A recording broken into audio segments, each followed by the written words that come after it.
இன்று நாம் தியானிக்க எடுத்துக்கொண்டு இருக்கிற வசனம் ரோமர் 8வது அதிகாரம் 6வது வசனம். ரோமர் 8:6. ரோமர் 8வது அதிகாரம் 6வது வசனம்.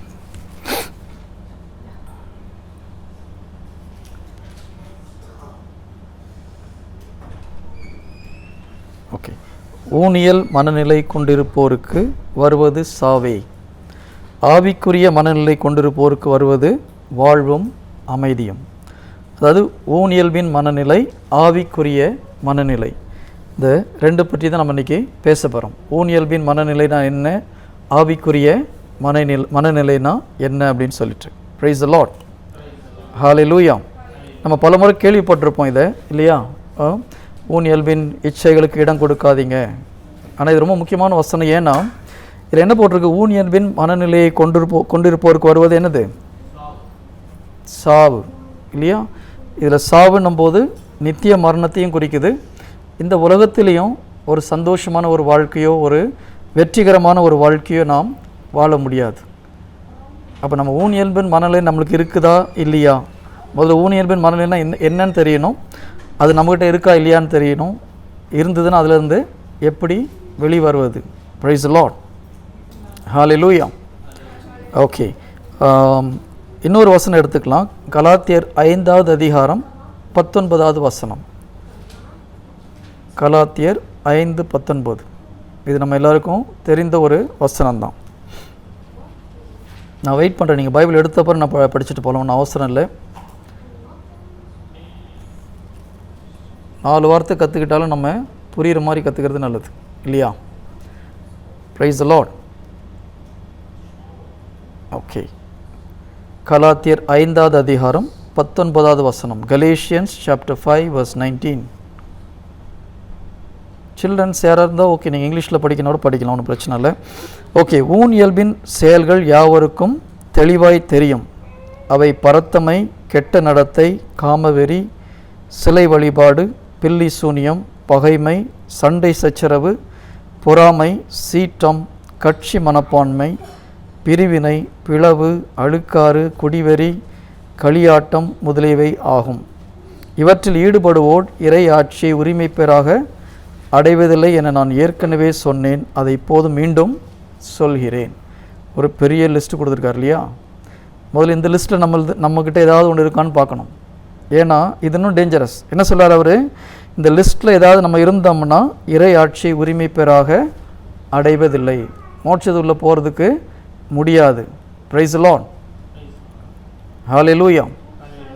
அப்போது மிக மிக முக்கியமானது என்னது? இன்னொரு லிஸ்ட்டு பார்த்தீங்கன்னா திருவழிப்பாடுலேயும் ஒரு லிஸ்ட்டு வருது. திருவழிப்பாடு 21வது அதிகாரம்னு நினைக்கிறேன். அதை எடுக்க வேணாம், பரவாயில்ல. ஸோ முதல்ல இந்த லிஸ்ட்டில் நம்ம எங்கேயாவது இருக்கிறோம்னா பார்க்கணும். பரத்தமை, கெட்ட நடத்தை, அதாவது எல்லா செக்ஷுவல் கைண்ட் ஆஃப் சின்ஸ். அடுத்தது சிலை வழிபாடு. சிலை வழிபாடுன்ற போது கடவுளுக்கு கொடுக்க வேண்டிய இடத்த நம்ம வேறு ஒரு ஆளுக்கோ பொருளுக்கோ ஏதாவது ஒரு விஷயத்துக்கு நம்ம கொடுக்கும்போது அது நம்முடைய வாழ்க்கையில் சிலை வழிபாடாக மாறுகிறது. சிலருக்கு பணம் சிலை வழிபாடாகிறது, சிலர் வேலை சிலை வழிபாடாகுது. சிலரை பார்த்தீங்கன்னா எனக்கு ஒர்க்கு தான் என்னுடைய ஃபஸ்ட் ஒய்ஃப் அப்படின்னு சொல்கிறாலும் நான் கேள்விப்பட்டிருக்கிறேன். வீட்டில் அந்த அம்மாவுடைய நிலைமை நினச்சி பாருங்கள். வேலை தான் எனக்கு முதல் மனைவி. என்கிட்ட ஒருத்தர் சொன்னார், இதே வார்த்தை யூஸ் பண்ணார். அப்படிலாம் இருக்கிறாங்க உலகத்தில் மக்கள். பணம் பணம், வேலை வேலை, ப்ரொமோஷன் ஓடுற ஆளுங்களும் இருக்க தான் செய்கிறாங்க. Price the Lord. நிறைய லேடிஸ் முகத்தில் பயங்கர கோவத்தை பார்க்குறேன், தெரியுது. அந்த ஆள் யாருன்னு சொல்ல மாட்டேன். பிரைஸ் தி லார்ட், ஹல்லேலூயா. சில மக்களுக்கு வாழ்க்கையில் எப்படியாவது முன்னேறணும். சின்ன வயசில் அவங்க ஒரு சில கஷ்டப்பட்டிருப்பாங்க, ஒரு சில பண கஷ்டத்தில் இருந்திருக்கலாம், அல்லது ஒரு சில அவமானத்துக்கு உட்பட்டிருக்கலாம். அது என்னது, அவங்களுக்கு அது ஒரு வெறியாகி போகுது. எப்படியாவது நான் வாழ்க்கையில் முன்னேறி காமிக்கிறேன். இப்போது யார் கூட அவங்க சண்டை போடுறாங்க?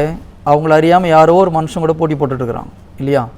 சின்ன வயசில் யாரோ ஒருத்தர் சொல்லியிருப்பாங்க, நீ ஒன்றுக்கு உதவாதான்னு சொல்லியிருப்பாங்க. இல்லை ஒன்றால் 4 பைசா சம்பாதிக்கிறதுக்கு லாயக்கில் ஏதோ ஒரு விஷயத்தில் அவங்க trigger ஆகிருப்பாங்க.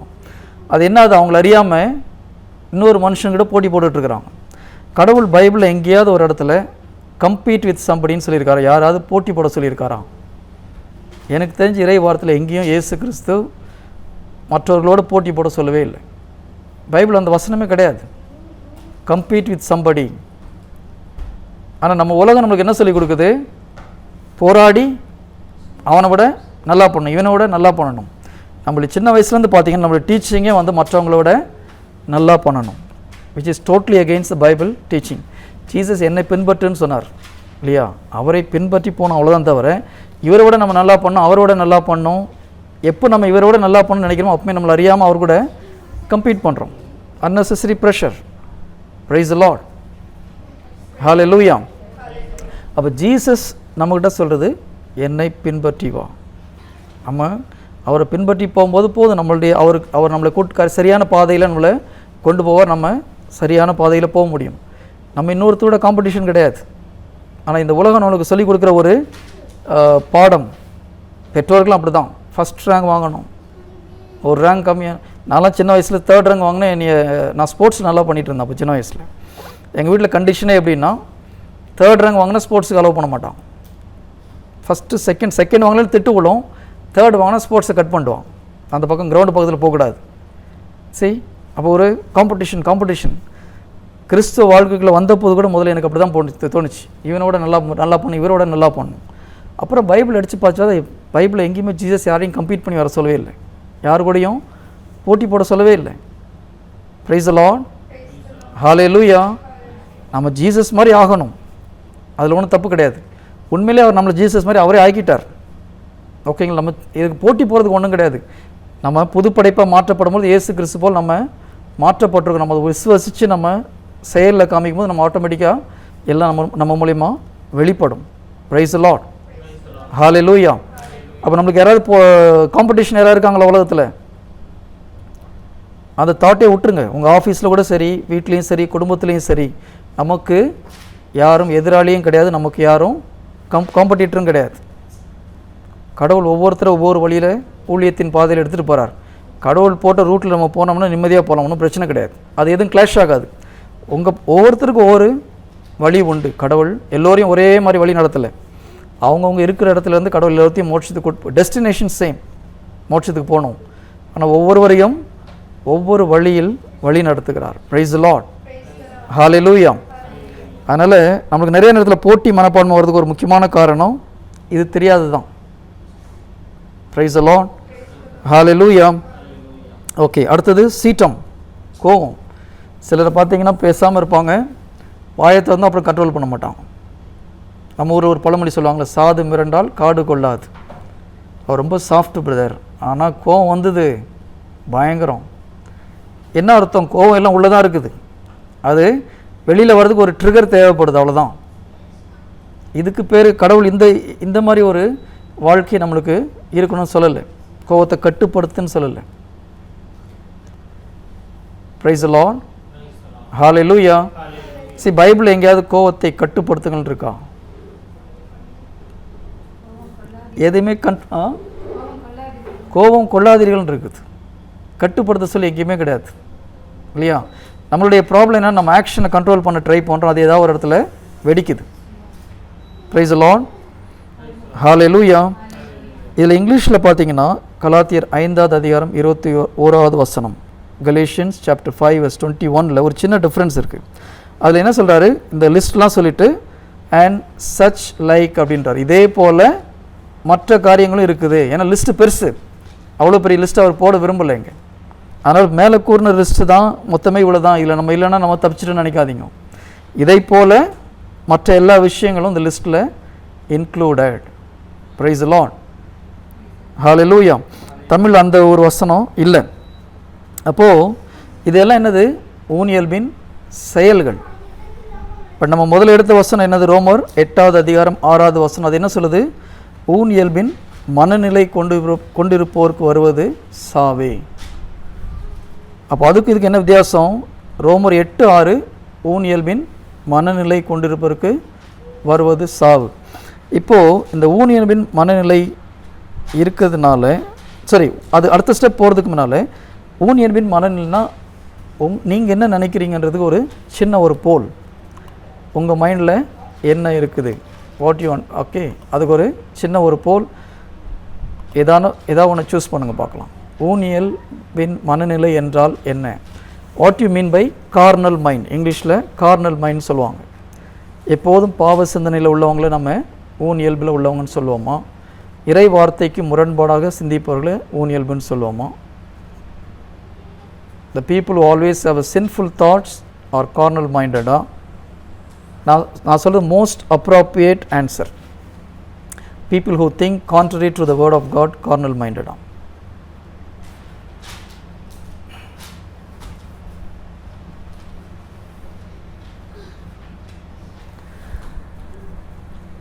Twenty-one people who voted so far. இன்னும் ஒரு 20 பேர் ஓட்டு போடணும். Very good. யார் போட்டிங்கன்னு என்னால் கண்டுபிடிக்க முடியாது, தைரியமாக போடலாம், ஒன்றும் பிரச்சனை இல்லை. ஓகே, ரெண்டு அப்படியே ஈக்குவலாக தான் போகுது.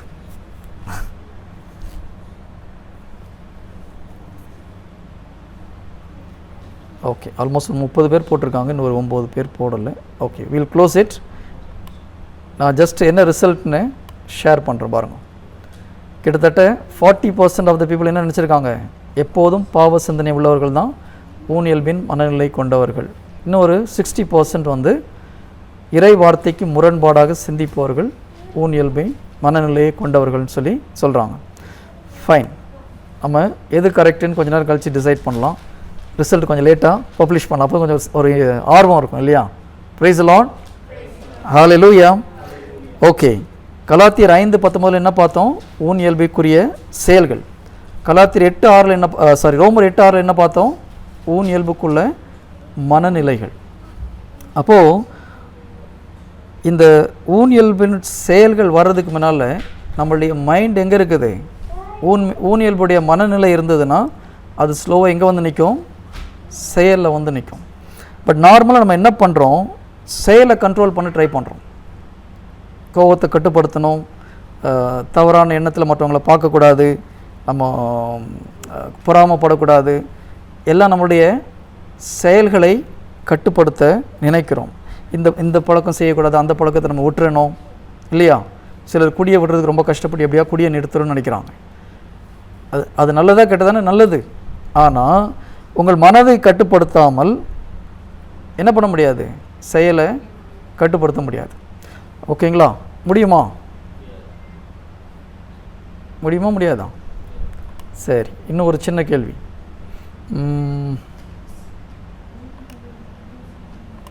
குயிக்காக கடகடன் ஆன்சர் பண்ணுங்க, ஸோ தட் நம்ம ஃபாஸ்ட்டாக போக முடியும்.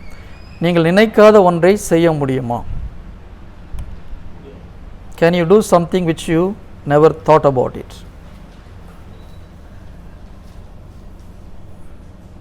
ஒரு சிலர் முடியும்னு சொல்கிறாங்க, ஒரு சிலர் முடியாதுன்றாங்க. Very good. நான் வந்து அனிச்சை செயலை சொல்லலை, ரிஃப்ளெக்டிவ் ஆக்ஷனை சொல்லலை. நார்மலாக ஒரு காரியத்தை நம்ம செய்யணும்னா நினைக்காம செய்ய முடியுமா? Okay okay, quick. Yes, I will stop the poll. Okay, இதுலேயும் ஒரு 17% ஆஃப் த பீப்புள் என்ன சொல்கிறாங்க? நினைக்காத செய்ய முடியும். நினைக்காத எப்படி செய்ய முடியும்? எனக்கு உண்மையிலே தெரியல இல்லையா? நம்ம திங்க் பண்ணாமல் ஏதாவது செய்ய முடியுமா? எது செஞ்சாலும் முதல்ல நம்ம என்ன பண்ணுறோம்? மனதில் தான் அது வருது. அது நல்ல விஷயமா இருந்தாலும் சரி, கெட்ட விஷயமா இருந்தாலும் சரி, முதலில் நம்முடைய மனதில் நாம் யோசித்து டிசைட் பண்ண அப்புறம் தான் நம்ம ஆக்ஷனில் வருது.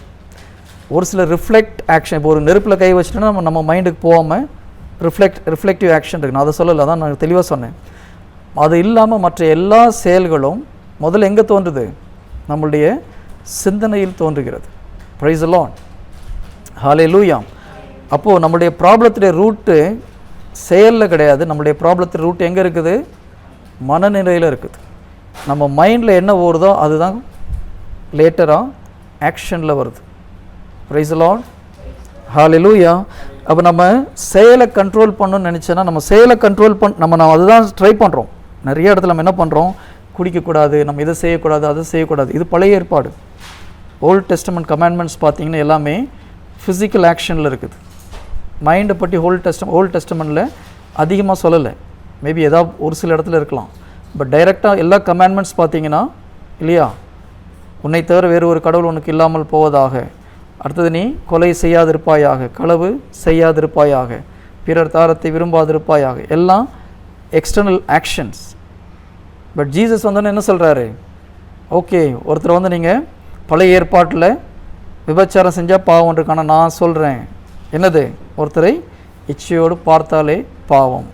அதுக்கப்புறம் என்ன பண்ணுறாரு, பழைய ஏற்பாட்டில் நீ கொலை செய்யாதே இருப்பாயே, கொலை செய்யாமல் இருப்பாயாகன்னு சொல்லியிருக்குது. ஆனால் நான் என்ன சொல்கிறேன், ஒருத்தர் மேலே கோவப்பட்டாலே பாவம், எரி நரகத்துக்கு தள்ளப்படுவாயின்னு இருக்குது.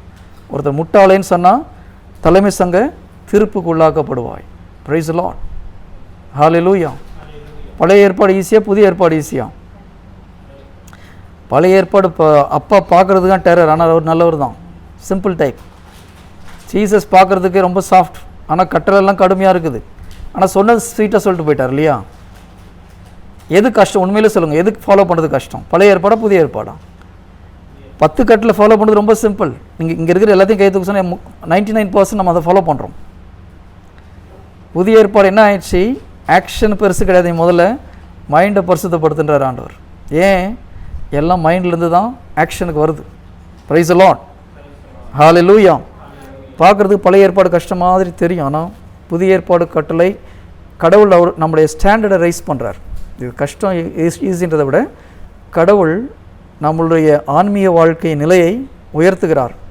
எதனால், பழைய ஏற்பாட்டில் உள்ளவங்களுக்கு பரிசுத்தாவி கொடுக்கப்படவில்லை. இப்பொழுது நாம் புது படைப்பாக மாற்றப்பட்டு இருக்கிறோம். கம்ப்ளீட்டாக ஆவியானவர் நமக்குள்ளே இருக்கிறார். அவருடைய துணையோடு நாம் கிறிஸ்துவை போல் வாழ முடியும். பிரைஸ் தி லார்ட், ஹல்லேலூயா. இதுவரை கிளியரா? ஓகே, இப்போது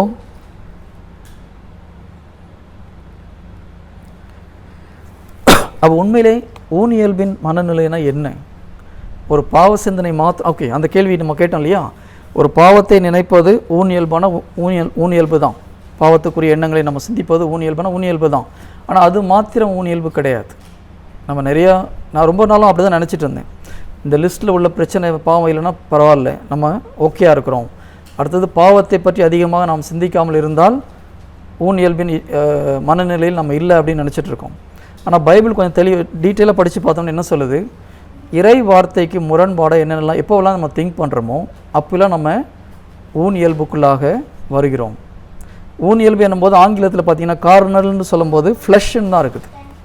கார்னல் மைண்ட்னும் போது மைண்ட் ஆஃப் த ஃப்ளஷ். ஓகேங்களா? நம்ம உடல் சம்பந்தமான மனநிலை.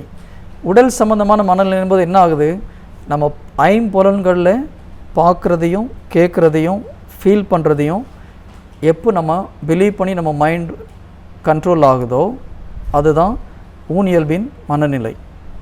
இப்போ நம்ம மனசில் ஓடுற சிந்தனை நம்முடைய ஐம்புலன்கள்லேருந்து வருதுன்னா அது ஊன் இயல்பின் மனநிலை. நம்ம மைண்ட் எங்கேருந்து எதை வச்சு நம்ம டிசைட் பண்ணுறோம், ஊன் இயல்பை வச்சு டிசைட் பண்ணுறோம். இப்போ ஒரு ஷோல்டர் பெயின் வருது ஃபார் எக்ஸாம்பிள், இல்லை ஒரு வயிறு வலி வருது. ஓகேங்களா? இப்போ நம்ம மனசில் என்ன வருது, ஐயோ வயிறு வலி வருது. இப்போதைக்கு நல்ல எக்ஸாம்பிள்னால் த்ரோட்டில் ஒரு கரகரப்பு வருது. ஓகேங்களா? அப்புறம் கொஞ்சம் இருமல் வருது, அப்புறம் லைட்டாக ஃபீவர் வருது. இதுக்கு எதற்கு அறிகுறி? எல்லாம் கரெக்டு, கரோனா வைரஸுக்கு அறிகுறி. அடுத்த செகண்ட் என்ன வருது, நம்மளுக்கு பயம் வருது இல்லையா? வருதா வரலையா? நிறைய பேர் ஏதோ ஒன்று த்ரோட்டில் எது வந்தாலும் இப்போதைக்கு மைண்டில் என்ன வருது, நம்மளுக்கு கரோனா வைரஸ் தான் வருது. ப்ரைஸ் தி லார்ட். கரோனா போது நிறைய முகத்தில் சிரிப்பே காணும். அதான் ஒருத்தர் சொன்னார், கடவுளுக்கு கூட மக்கள் பயப்படல, கரோனாவுக்கு பயப்படுறாங்க. இல்லை, பார்வோன் மன்னனை பாருங்க, கடவுள் இப்படி சொன்னார்னு போய் மோச சொல்லும்போது கடவுளுக்கு பயப்படல. ஆனால் அங்கே பிளேக் வரும்போது என்ன பண்ணான், அதுக்கு பயப்படுறான். இப்போ நம்ம மக்கள் அப்படி தான் இருக்கிறாங்க, கடவுளுக்கு பயப்படல ஆனால் கரோனாவுக்கு பயப்படுறாங்க. நம்ம எப்படி இருக்கிறோம் அப்போ? நிறைய பேர் நான் சொல்கிற கான்செப்ட் புரியுதுங்களா? பார்வோன் மன்னங்கிட்ட போயிட்டு என் கர்த்தராகிய தேவன் இந்த மாதிரி சொன்னார்ன்ட்டு போய் மோச சொல்கிறாரு. அவனுக்கு கடவுள் படி பயமே இல்லை. ஒவ்வொரு நோய் வரும்போது பயப்படுறான், அதுக்கப்புறம் மறுபடியும் மனம் மாற்றிக்கிட்டே இருக்கிறான். கடைசி வரைக்கும் அவனுக்கு தெய்வ பயம் இல்லை. ஆனால் அங்கே வந்த கொள்ள நோயை பற்றியும் மற்ற இதை பற்றியும் அவனுக்கு பயம் வருது. நம்மளுக்கு தெய்வ பயத்தை காணும், ஆனால் கரோனா பயம் நிறைய பேருக்கு இருக்குது. ப்ரைஸ் தி லார்ட். இப்போ எனக்கு வர்ற கால்லாம் பார்த்தீங்கன்னா இருமல் கால் தான். பிரதர் ப்ரேயர் துபாயிலேருந்து தான் கால் வருது. பிரதர் கொஞ்சம் தொண்டை கொஞ்சம் சரியில்லை பிரதர். அடுத்த கேள்வி நான் கேட்குறது, என்ன பயமாக இருக்குதா? இல்லை சிலர் வந்து இதில் ஒரு சிலர் இருக்கிறாங்க, பயம் இல்லை பிரதர், ஆனால் சும்மா எதுக்கு முதல்ல ப்ரேயர் பண்ணிக்கலான்னு பார்த்தேன். Price the Lord. இத்தனை வருஷம் ப்ரேயர் கூப்பிடாதவங்க கூப்பிட்றாங்கன்னா பயம் இல்லாமல் கூப்பிட்றாங்க. ஹல்லேலூயா. ஓகே, சேஃப்டியாக இருக்கிறது தப்பு கிடையாது, ஆனால் பயப்படக்கூடாது. கடவுளுடைய பிள்ளைங்க பயப்படக்கூடாது.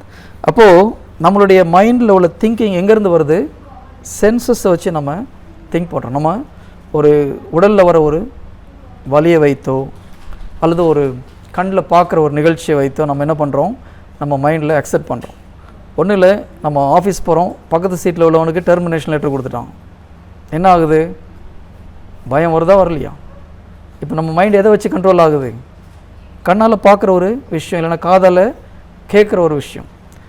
நேற்று நான் என்னுடைய லைஃப்பில் நடந்தது சொல்கிறேன். நேற்று காலையில் தான் நினைக்கிறேன், என் ஒய்ஃப் ஒரு விஷயத்த சொன்னான். ஒரு துபாயில் உள்ள சகோதரிகளோடு ஜெபிக்கும் பொழுது ஒரு விஷன் அவங்களுக்கு கிடச்சிதுன்னு சொல்லி அந்த விஷயத்தை ஷேர் பண்ணான். அதை ஷேர் பண்ணும்போது அவங்களுடைய மனசில் ஒரு பயங்கர பயம் இருக்குது எனக்கு ஃபீல் பண்ண முடிஞ்சுது. ஒரு 5 நிமிஷம் கழிச்சு அதே பயம் எனக்கு வந்துச்சு. என்னடா நம்மளுக்கு, நானும் யோசிக்கிறேன் திடீர்னு ஒரு பயம்னு, ஆனால் புரியல. அப்போது அந்த நேரத்தில் நான் யோசிக்கலை. அப்போ நான் கேட்குறேன், சரி ஓகே வேணால் இந்தியாவில் போய் செட்டில் ஆகணும்னா ப்ரேயர் பண்ணி பார்த்துட்டு வில் டிசைட் அப்படின்ட்டு. அப்போ யோசிக்கிறேன் எதுக்கு என் வாயில் இந்த மாதிரி ஒரு வார்த்தை வருதுன்னு சொல்லி. ஏன்னா வெளியில் போயிட்டு நான் கார் ஸ்டார்ட் பண்ணது எனக்கு புரிஞ்சது இது சாத்தானுடைய ஒரு ட்ரிக் இல்லையா?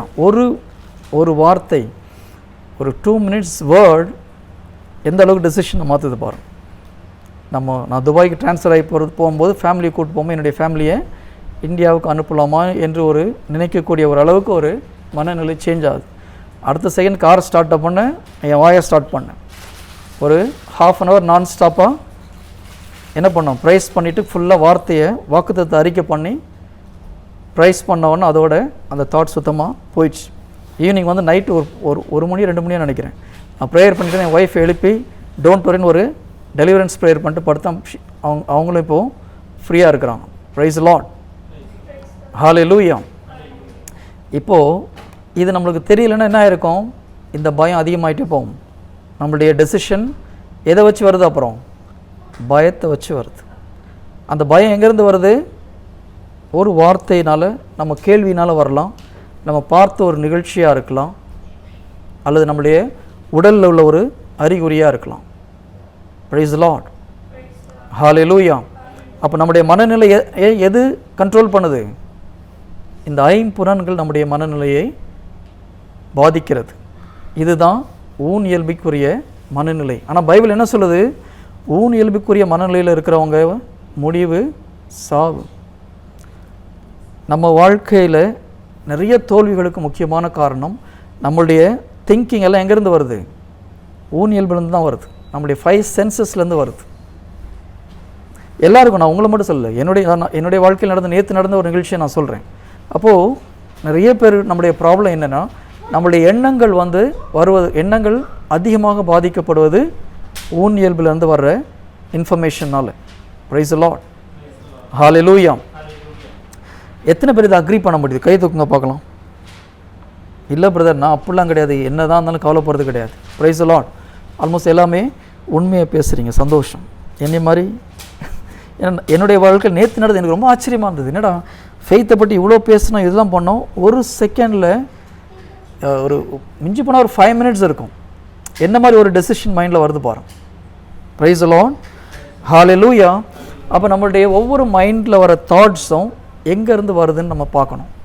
நம்ம பார்த்ததுனாலையோ கேட்டதுனாலையோ அல்லது இந்த 5 புலன்களில் உள்ள நிகழ்ச்சினால் வந்ததுன்னா அதை வச்சு நம்ம டிசைட் பண்ணோன்னா நம்ம வாழ்க்கை கடவுள் விரும்பின டைரெக்ஷனில் போகாது. எரேமியா 29 அதிகாரம் 11வது வசனத்தில் கடவுள் சொல்கிறார், நான் உங்களுக்கு வைத்திருக்கும் திட்டங்கள் நலமான திட்டங்களே அன்று கேடு விளைவிக்கும் திட்டங்கள் அல்ல. அப்போ கடவுள் எல்லாருக்கும், அந்த வசனம் எல்லாருக்கும் பொருந்தும். அனைத்து கிறிஸ்தவர்களுக்கும் சொந்தமான ஒரு வசனம். எல்லோருக்கும் பிதா சூப்பர் திட்டம் தான் வச்சுருக்கார். ஆனால் எல்லோரும் அந்த சூப்பர் திட்டத்தை அனுபவிக்க முடியுதா? முடியல. நம்ம என்ன சொல்கிறோம்? எங்கள் வாழ்க்கை கடவுள் கையில் இருக்குது, ஆண்டவர் கையில் ஒப்பு கொடுத்துருப்பார், அவர் பார்த்துப்பார். பைபிள் அப்படி சொல்லலை. உங்கள் வாழ்க்கை யார் கையில் இருக்குது? ஆண்டவர் கையில் இருக்கா, உங்கள் கையில் இருக்கா? இப்போது ஓகே, இது ஒரு போல் எடுக்கலாம். என் வாழ்க்கை ஆண்டவர் கையில் தான் இருக்குன்றவங்க எஸ் சொல்லுங்கள். இல்லை ஓகே ஓகே ஆண்டவர் கையில் இருக்கிறவங்க எஸ் சொல்லுங்கள், மற்றவங்க நோ சொல்லுங்கள். உங்கள் வாழ்க்கை ஆண்டவர் கையில் இருக்குதா, உங்கள் கையில் இருக்குதா? ஆண்டவர் கையில் தான் இருக்குது, அவர் பார்த்துப்பார் எல்லாத்தையும் சொல்கிறவங்க எஸ் போடுங்கப்பா. என் வாழ்க்கை ஆண்டவர் கையில் தான் இருக்குது, God will completely take care of my life அப்படின்றவங்க எஸ். சபா சரியான போட்டி. ஒரு எஸ் ஒரு நோ, ஒரு எஸ் ஒரு நோ வருது. Good. No yes no yes no no. Okay, இது ரொம்ப முக்கியமான விஷயம் இல்லையா? அடிப்படையான ஒரு விஷயத்தில் நம்மளுக்கு ஒரு குழப்பம் இருக்குது. உண்மையிலே நம்ம வாழ்க்கை கடவுள் பார்த்துப்பார். Okay, very good.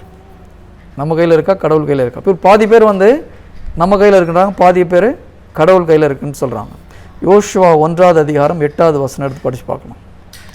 சிஸ்டர் நீங்கள் படிங்க பார்க்கலாம். யோசுவா 1வது அதிகாரம் 8வது வசனம். இது நான் எடுக்க வேண்டிய டாப்பிக்கில் இல்லை, பட் ஆனால் ஆவியானவர் வழி நடத்துறது போல் போகட்டும். யோசுவா 1வது அதிகாரம் 8வது வசனம். சில்ட்ரன்ஸ் இருந்தால் இங்கிலீஷில் ஒரு முறை படிக்கிறது நல்லது, ஏன்னா இங்கிலீஷில் இன்னும் கொஞ்சம் கிளியராக இருக்குது இந்த வசனம். யோசுவா எடுத்துக்கோங்க, யாரும் படிக்க வேணாம், ஜஸ்ட் எடுத்துக்கோங்க.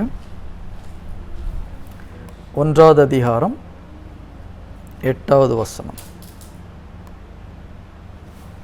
ஓகே சிஸ்டர், தமிழில் படிக்கிறீங்களா?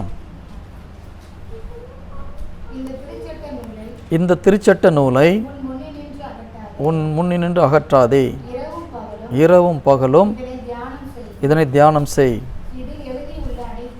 இதில் எழுதியுள்ள அனைத்தையும் கடைபிடிப்பதில் கவனமாயிரு. அப்பொழுதுதான் நீ செல்லும் இடமெல்லாம் நலம் பெறுவாய், வெற்றி காண்பாய். தமிழில் சில நேரத்தில் கொஞ்சம் முக்கியமான வாசனத்தை உண்மையிலே சொதப்பிடுறாங்க, ஏன்னு தெரியல, பட் இருந்தால் நான் இங்கிலீஷில் படிக்கிறேன். This book of the law shall not depart from your mouth, but you shall meditate on it day and night, so that you may be careful to do according to all that is written in it. For then you will make your way prosperous. என்ன சொல்லுது Bible? You will make your way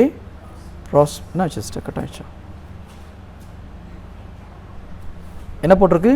You will make your way prosperous. நம்ம வாழ்க்கையில் நீ உன்னுடைய வாழ்க்கையில் முன்னேறுவாய். எப்போ? இந்த வார்த்தையை கடைபிடிக்கும் போது. அப்போது யார் கையில் இருக்குது நம்ம வாழ்க்கை? நம்ம கையில் தான் இருக்குது. கடவுள் நம்மக்கிட்ட தான் கொடுத்துருக்கார். பைபிள் தெளிவாக சொல்லுது, கடவுள் விண்ணுலகை மண்ணுலகையும் படைத்தார், மண்ணுலகை மனிதன் கையில் கொடுத்தார்னு இருக்குது. சங்கீதம் 116வது அதிகாரம் 15வது வசனம். 106 116 சங்கீதம். ஒரு செகண்ட். 115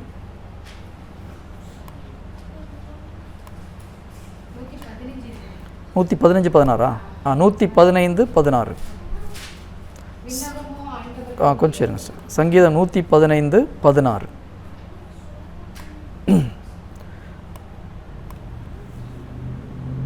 விண்ணகமோ ஓகே, மண்ணகத்தை அவர் யார்கிட்ட கொடுத்தாரு? மானிடருக்கு கொடுத்தார். ஆண்டவர் என்ன பண்ணார்? பூமியை நம்ம கையில் கொடுத்துருக்கார். நம்ம என்ன சொல்கிறோம்? ஆண்டவரை நீங்கள் பார்த்துக்கோங்கன்றோம். இங்கே தான் பிரச்சனை. Price the Lord.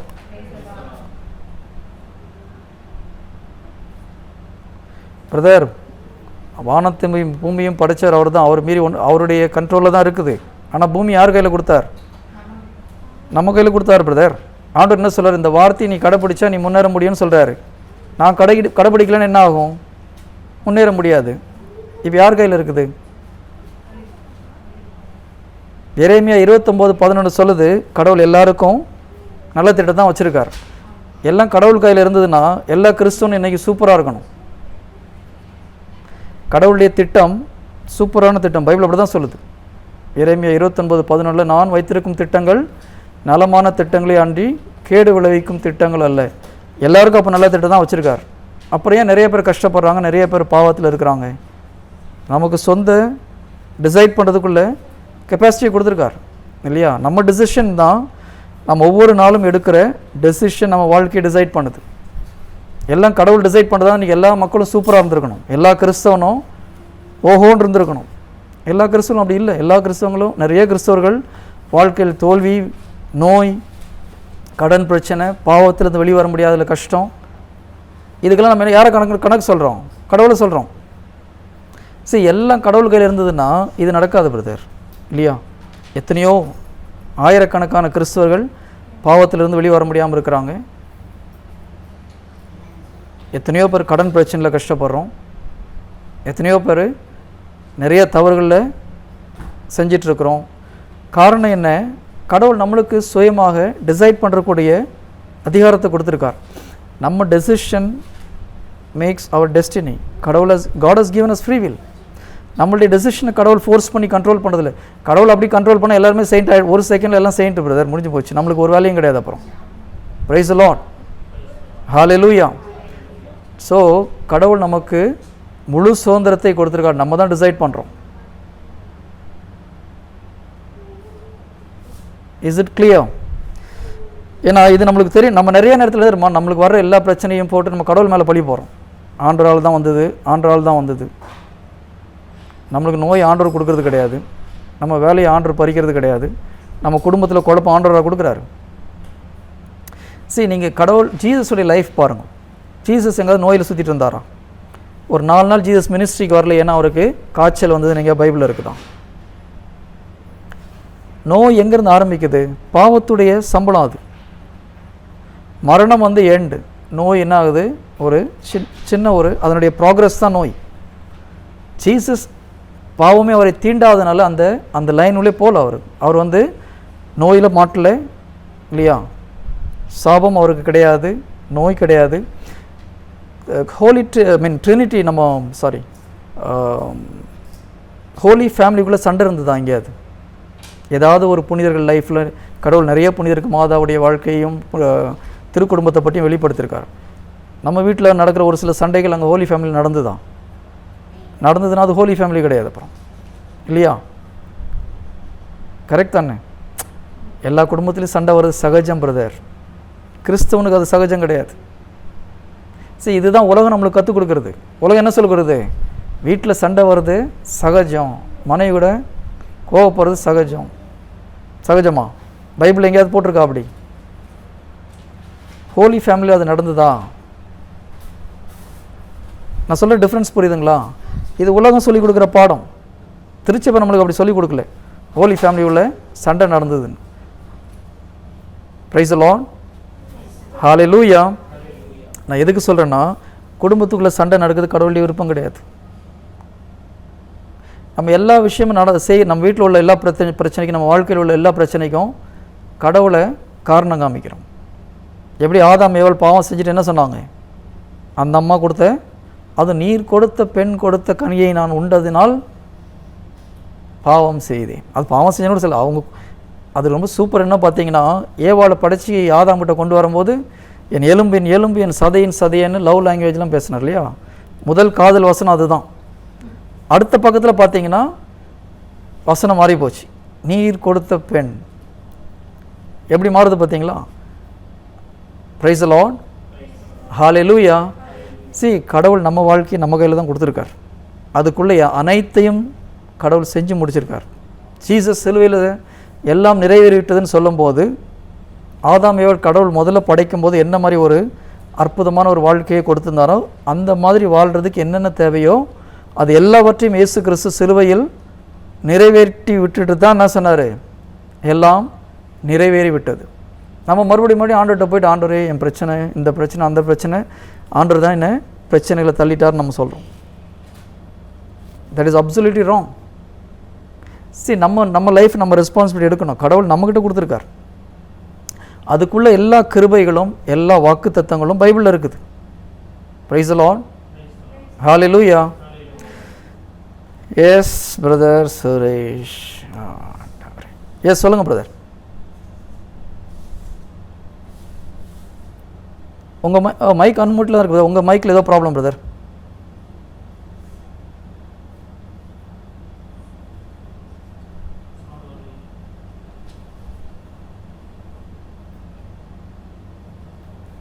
சவுண்டு வரல பிரதர்.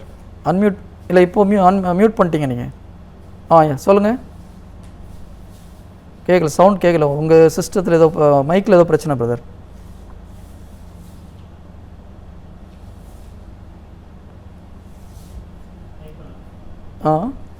நீங்கள் டைரெக்டாக பேசி பாருங்களேன். இந்த இதில் ஹெட்ஃபோன்லாம் பேசி பாருங்கள்.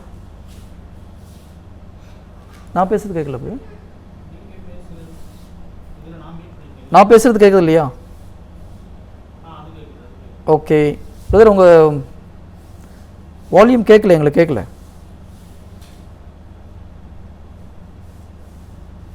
Okay, will continue our brother வர வரைக்கும்.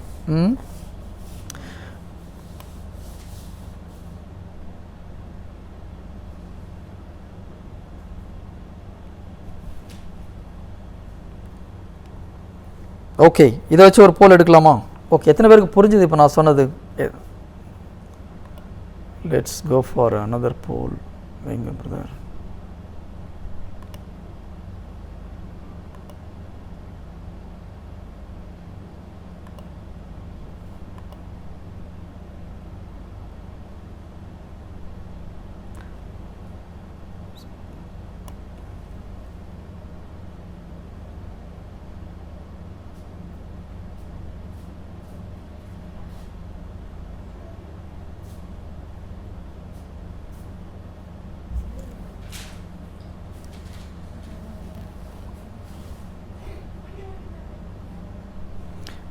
Okay, I'll end the poll. Okay, yes. Almost எல்லாரும் புரிஞ்சதுன்னு தான் போட்டிருக்காங்க. ஒரே ஒருத்தர் மட்டும் புரியலன்னு போட்டிருக்காங்க. யாருன்னு தெரியல. இப்போ அவருக்காக நம்ம ஃப்ரெஷ்ஷாக எடுக்கணுமா என்னன்னு ஓகே, நான் ஜஸ்ட் ஃபாஸ்ட்டாக ரிவிஷன் பண்ணுறேன், கேட்டுக்கோங்க. ஏன்னா இது ரொம்ப முக்கியம். ஏன்னா நிறைய நேரத்தில் நம்ம என்ன பண்ணுறோம், கடவுள் மேலே பழிய போகிறோம் இல்லையா? God is always good. Bible அப்படி தான் சொல்லுது இல்லையா? ஆல்வேஸ் நன்மைகளின் பிறப்பிடம். கடவுள் ஒன்றும் இல்லை, நம்மளே நம்ம பிள்ளைங்களுக்கு நல்லது கொடுக்கணும்னு நினைக்கும் போது கடவுள் ஏதாவது கெட்டது கொடுக்கணும்னு நினைப்பாராம் இல்லையா? ஜீசஸ் அதான் கேட்குறார். பாவிகளாகி நீங்களே உங்கள் பிள்ளைங்களுக்கு நல்ல ஈவை கொடுக்கணும்னு நினைக்கும் போது பரலோக பிதா பரிசுத்தாவியை கொடுப்பது எத்தனையோ நிச்சயம். பரிசுத்தாவின்னு சொல்லும்போது அதை விட பெருசாக ஒன்றும் கொடுக்குறதுக்கு ஒன்றும் இல்லை. ஜீசஸும் பரிசுத்தாயும் நம்மளுக்குள்ளே வர்றதை விட பெரிய இதை கொடுக்க முடியுமா? தன்னுடைய ஒரே மகனை கொடுக்கும் அளவுக்கு உலகத்தின் மீது அன்பு செய்தார். அப்போ தன்னுடைய ஒரே மகனை கொடுத்த கடவுள் வேறு ஏதாவது கொடுக்காமல் இருப்பாரா? பைபிள் அப்படி தான் கேட்குது நம்மளை. ஜீசஸே நம்மளுக்காக தார வார்த்தை கொடுத்த கடவுள் எதையாவது கொடுக்காமல் இருப்பாரா? அவர் கொடுக்கறதுக்கு வேறு ஒன்றும் கிடையாது. எல்லாத்தையுமே கொடுத்துட்டார். Price the Lord. ஆனால் நம்ம என்ன சொல்கிறோம், பிரச்சனை வரும்போது அது கடவுள் தான் கொடுத்தாரு. பிரச்சனையை மேற்கொள்கிறதுக்கு தேவையான எல்லாமே இறை வார்த்தையில் இருக்குது. இன்னும் கொஞ்சம் டீட்டெயிலாக போனால் நம்ம முதல்ல நம்ம ஏற்கனவே எடுத்துருக்கோம் நிறைய பேருக்கு. அதனால் I don't want to go. எல்லாருக்கும் புரியுது. ஃபர்ஸ்ட் திங் நமக்கு தெரிய வேண்டியது, நம்முடைய வாழ்க்கை நம்ம வாழ்க்கை கடவுள் கையில் தான் இருக்குதுன்னா, அப்போ நம்ம பாவம் செய்கிறதும் யார் ரெஸ்பான்சிபிள்? கடவுள் ரெஸ்பான்சிபிள். அப்புறம் ஒருத்தர் நரகத்துக்கு போகிறது யார் ரெஸ்பான்சிபிலிட்டி எடுக்கணும்? கடவுள் ரெஸ்பான்சிபிலிட்டி எடுக்கணும். அந்த ஆர்கியூமெண்ட் கரெக்டாக இருந்ததுன்னா. பட் அப்படி கிடையாது. கடவுள் வாழ்க்கை நம்ம கையில் கொடுத்துருக்கார். அதற்கு தேவையான எல்லா கிருபைகளையும் திருவருட்சாதத்தில் கிடைக்குது. அதுக்கு தேவையான எல்லா விசுவாசமும் கிரேஸும் இயேசு கிறிஸ்து வழியாக கொடுத்துருக்கார். வாக்குத்தத்தங்கள் வழியாக கொடுத்துருக்கார். அதை நம்ம சரியாக பயன்படுத்தும் பொழுது நிச்சயமாக கடவுள் கொடுத்த டெஸ்டினேஷன் நம்மளால் ரீச் பண்ண முடியும். Price the Lord. அப்போது நம்ம வாழ்க்கையில் நல்லது செய்கிறதும் கெட்டது செய்கிறதும் நம்ம கையில் இருக்குது. நம்ம செய்கிற பாவத்துக்கு நம்ம கடவுளை கணக்கு சொல்ல முடியாது. Is it clear? Price the Lord. Okay, அப்போ நம்ம முதல்ல பார்க்க வேண்டியது நம்மளுடைய மைண்ட் கரெக்டாக இருக்கா இல்லையான்னு சொல்லிட்டு. ஏன்னா மைண்டு தான் ரொம்ப முக்கியமாக இருக்குது. நம்ம பழைய ஏற்பாடுலேருந்து பார்க்குறோம். தொடக்க நூல் 6வது அதிகாரத்தில் 5வது வசனத்தில் பார்த்தீங்கன்னா, நோவா காலத்துக்கு முன்னால் மக்களுடைய மனநிலை எப்பொழுதுமே பாவத்தையே சிந்தித்து கொண்டிருந்ததுன்னு இருக்குது இல்லையா? தொடக்க நூல் 6வது அதிகாரம் 5வது வசனம்.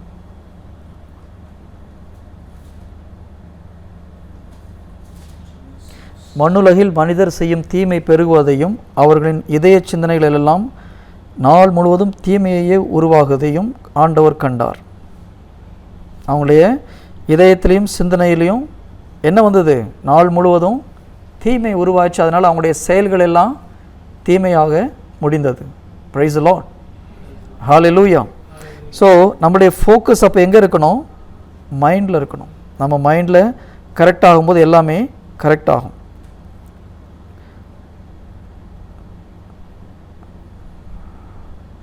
இப்போது இன்னொரு கேள்வி, நான் இது இன்னும் கொஞ்சம் டீட்டெயிலாக சொல்கிறேன். அதுக்கு முன்னால் இன்னொரு சின்ன ஒரு கொஷின் கேட்கணும். நம்மளுக்கு ஒரு சில நேரத்தில் பயம் வருது இல்லையா? இந்த பயம் வந்து ஒரு ஃபீலிங்காக, நம்ம ஃபீலிங் சொல்ல உணர்வுகளா அல்லது ஒரு ஸ்பிரிட்டா? This we should know. பயம் என்பது ஒரு உணர்வா அல்லது ஒரு ஸ்பிரிட்டா, ஆவியா? Is fear is a feeling or it is a spirit?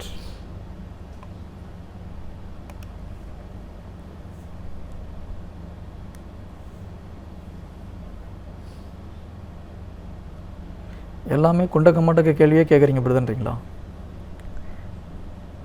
இதில் நம்மளுக்கு கொஞ்சம் கிளாரிட்டி இருந்தால் தான் நம்ம வந்து தெளிவாக இருக்கிறது நல்லது. எப்போவுமே சாத்தான் ஜீசஸ்ட்டு எதை வச்சு விளாண்டான்?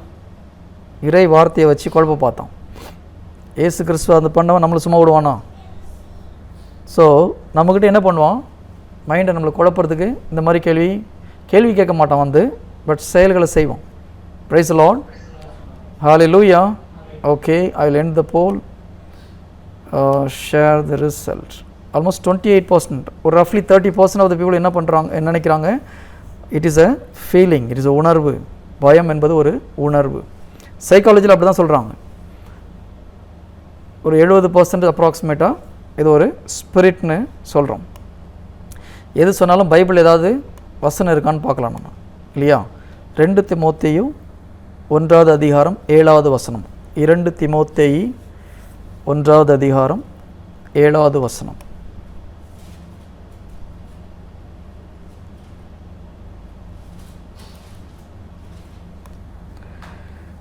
இதுலேயும் தயவுசெய்து இங்கிலீஷ் பைபிள் இருக்கும், கொஞ்சம் இங்கிலீஷில் எடுத்துகிட்டே நல்லாயிருக்கும். ஏன்னா தமிழில் அது கரெக்டாக போடலை. இதனால தான் நமக்கு நிறைய விஷயம் தெரியாமல் போச்சுன்னு நினைக்கிறேன். ரொம்ப வருஷமாக தமிழ் பைபிள் படிக்கும்போது நம்ம ஒரு மாதிரி படிச்சிட்டோம். இங்கிலீஷில் படிக்கும்போது எல்லா டிரான்ஸ்லேஷன்லேயும் வேறு மாதிரி தான் இருக்குது. ஐ மீன் தமிழ் மாதிரி இல்லை. 2 தீமோத்தேயு 1வது அதிகாரம் 7வது வசனம். கடவுள் நமக்கு கோழை உள்ளத்தினை அல்ல, வல்லமையும் அன்பும் கட்டுப்பாடும் கொண்ட உள்ளத்தையே வழங்கியுள்ளார். இதில் வந்து கோழை உள்ளத்தை நம்மளுக்கு கொடுக்கலன்னு சொல்லி முடிச்சிட்டார். அது வேறு ஒன்று நம்மளுக்கு. இப்போது மற்ற சபை, பிரிந்து போன சபையுடைய அவங்களுடைய டிரான்ஸ்லேஷனில் பார்த்திங்கன்னா, அச்சத்தின் ஆவியை தேவன் நமக்கு தராமல் சக்தியும் அன்பும் சுய கட்டுப்பாடும் உள்ள ஆவியையே தந்திருக்கிறார். என்ன சொல்கிறாங்க? அச்சத்தின் ஆவியை தேவன் நமக்கு தரவில்லை. என்னன்னு சொல்கிறாங்க அதில்? பயம் ஒரு ஆவி, அச்சம் ஒரு ஆவின்னு போட்டிருக்கு.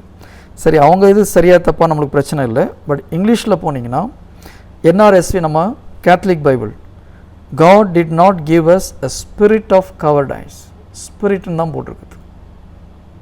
கோழை உள்ளத்துக்கான ஆவியை கொடுக்கல. It is a spirit. Fear is a spirit. King James வெர்ஷனில் எடுத்து பார்த்தீங்கன்னா, God has not given us the spirit of fear. இன்னொரு டிரான்ஸ்லேஷனில் பார்த்தாலும் God did not give us spirit of timidity. So again நான் ஒரு 10-15 வெர்ஷனில் எடுத்து பார்த்தேன். எல்லா இதுலேயுமே என்ன போட்டிருக்கு இங்கிலீஷில்? Spirit of fear, spirit of timidity, spirit of cowardice. So டெஃபினட்டாக ஸ்பிரிட்னு தான் மென்ஷன் பண்ணுறாங்க.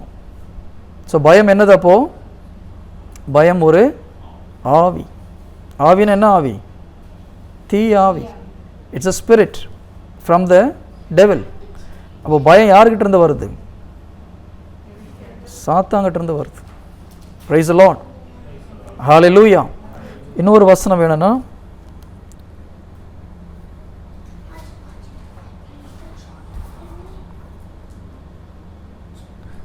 ரோமர் 8வது அதிகாரம் 15வது வசனம். ரோமர் 8:15.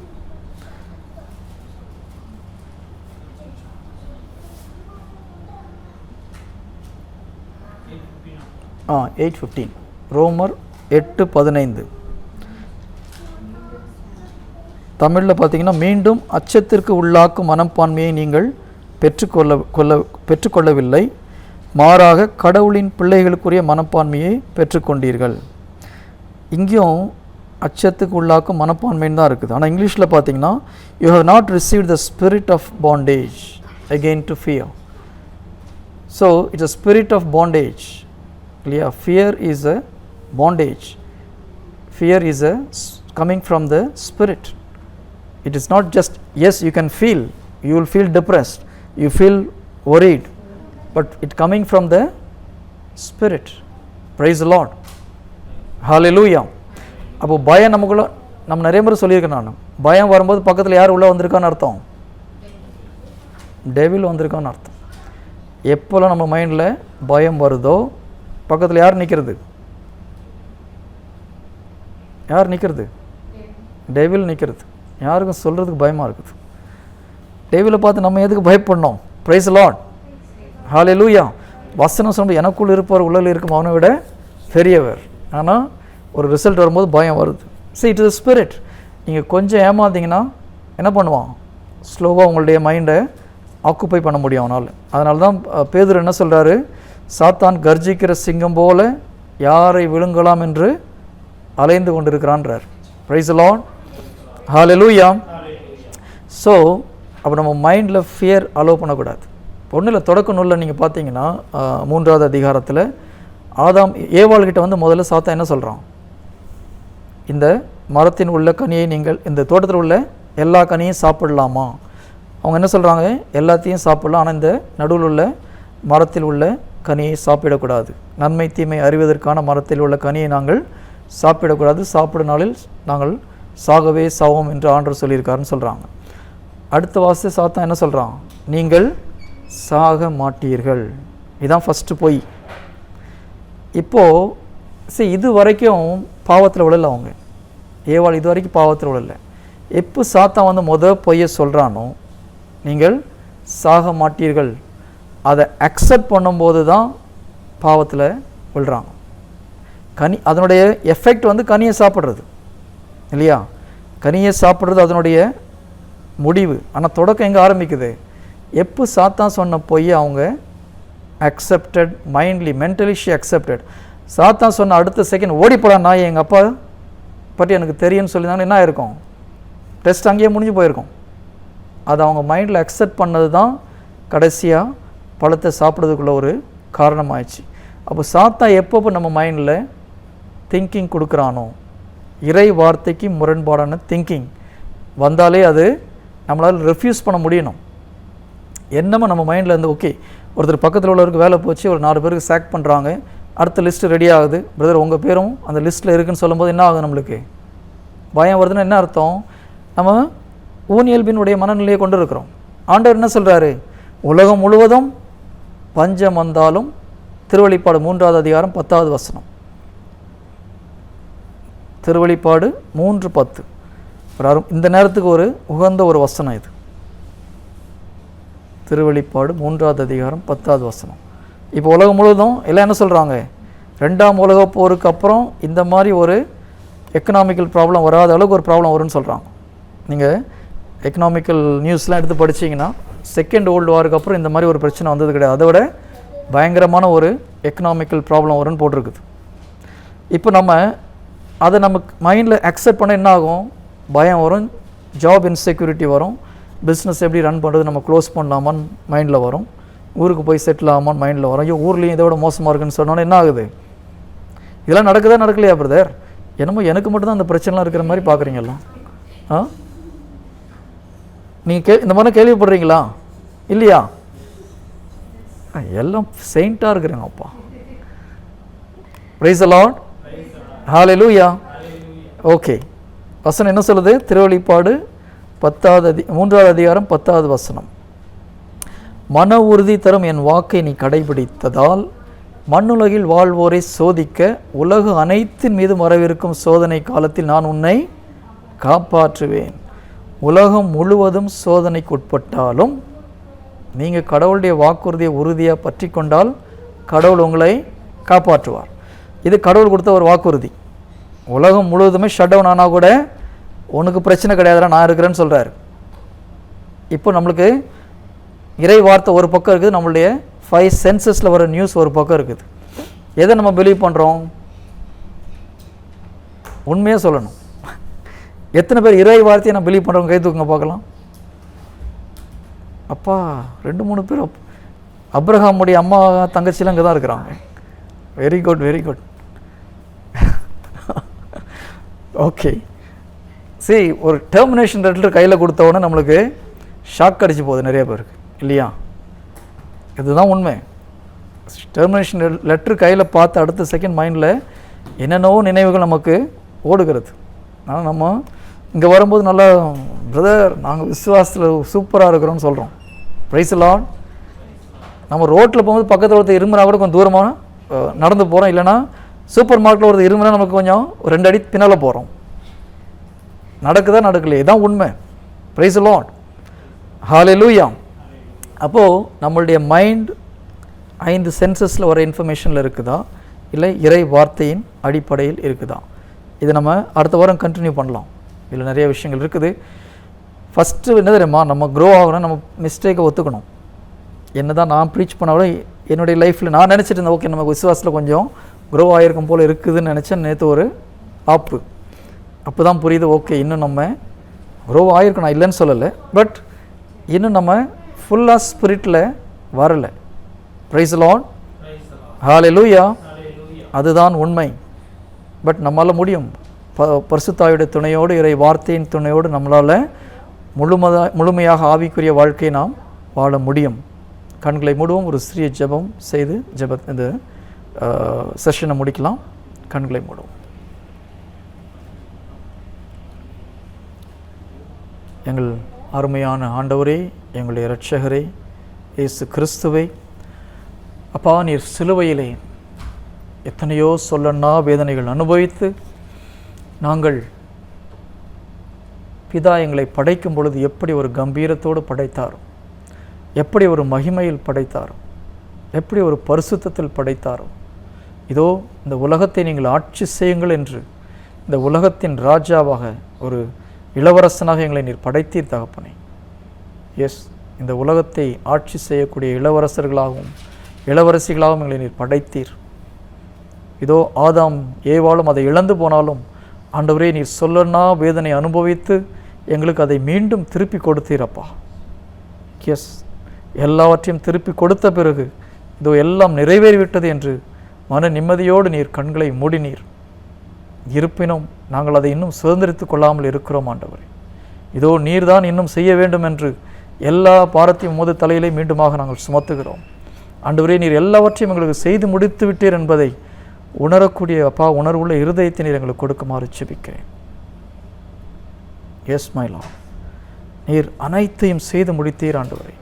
அதை புரிந்து கொள்ளவும் உம்முடைய வார்த்தையில் அந்த வாழ்வு, நீர் கொடுத்த வாழ்வு முழுவதும் இருக்கிறது என்பதை உணர்ந்து கொள்ளவும் உமது வார்த்தையை கொண்டு, உமது வாக்குத்தத்தத்தை கொண்டு அப்பா நாங்கள் இளவரசர்களாகவும் இளவரசிகளாகவும் இதோ உம்மை போல இந்த உலகத்தில் வாழ எங்களுக்கு ஞானத்தையும் அறிவையும் கொடுக்குமாறு ஜெபிக்கிறேன். தேங்க்யூ மை லார்ட், தேங்க்யூ ஆவியானவரே, நீர் எங்களை ஆட்கொண்டு வழி நடத்துமாறு ஜெபிக்கிறேன். இதுவரை நாங்கள் அப்பா பேசிய அந்த இறை வார்த்தைகள் ஒவ்வொருடைய உள்ளத்திலும் அப்பா நீர் விதைத்திருப்பதற்காக நன்றி செலுத்துகிறேன்.